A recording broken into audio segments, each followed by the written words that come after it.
السلام علیکم ورحمۃ اللہ وبرکاتہ۔ نحمده ونصلی علی رسوله الکریم، اما بعد، اعوذ باللہ من الشیطان الرجیم، بسم اللہ الرحمن الرحیم۔ وَاعْبُدْ رَبَّكَ حَتَّى يَأْتِيَكَ الْيَقِينُ، اور اپنے رب کی عبادت کرتے رہو یہاں تک کہ تمہیں یقین یعنی موت آ جائے۔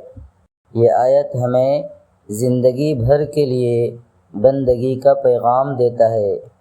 انسان کو ہر حال میں اللہ کی عبادت کرتے رہنا چاہیے، چاہے خوشی ہو یا غم ہو، صحت ہو یا بیماری ہو، ہر حال میں اللہ کی عبادت کرتے رہنا چاہیے۔ عبادت کا سلسلہ کبھی رکنا نہیں ہے، چاہے موت آ جائے۔ تو موت تک آدمی کو کیا ہے؟ عبادت کرتے رہنا چاہیے۔ وَاعْبُدْ رَبَّكَ حَتَّى يَأْتِيَكَ الْيَقِينُ۔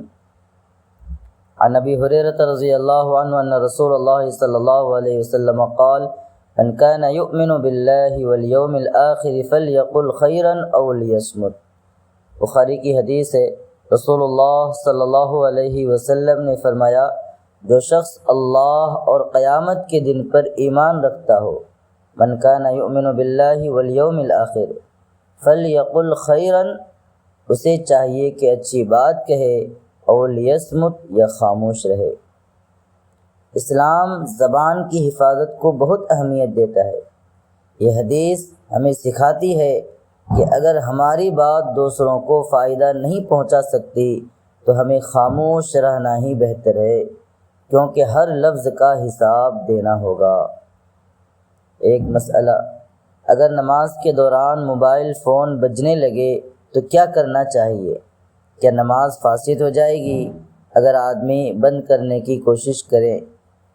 جواب یہ ہے، اگر نمازی موبائل بند کرنے کے لیے معمولی حرکت کرتا ہے، جیسے جیب میں بٹن دبانا، تو نماز فاسد نہیں ہوگی۔ ہاں، اگر بہت زیادہ حرکت کرتا ہے، جیسے موبائل نکال کر دیکھنا یا دیر تک اس سے لگا رہنا، موبائل کے ساتھ مشغول رہنا، تو پھر نماز فاسد ہو جائے گی۔ اس مسئلے سے ایک نصیحت یہ ہے، نماز سے پہلے موبائل بند یا سائلنٹ کر دینا چاہیے تاکہ نماز میں خشوع باقی رہے اور دوسروں کو بھی اذیت نہ ہو۔